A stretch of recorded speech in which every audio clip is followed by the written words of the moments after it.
Welcome back to PC Adventures. Here we go, first PC build on the channel.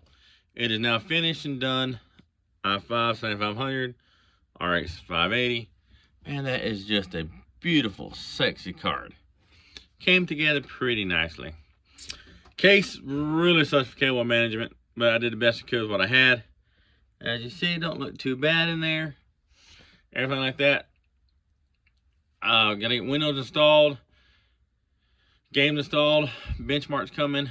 And look for Sunday and Monday. Should be a video posted for build and benchmark. So, till then, peace. Catch you on the flip side.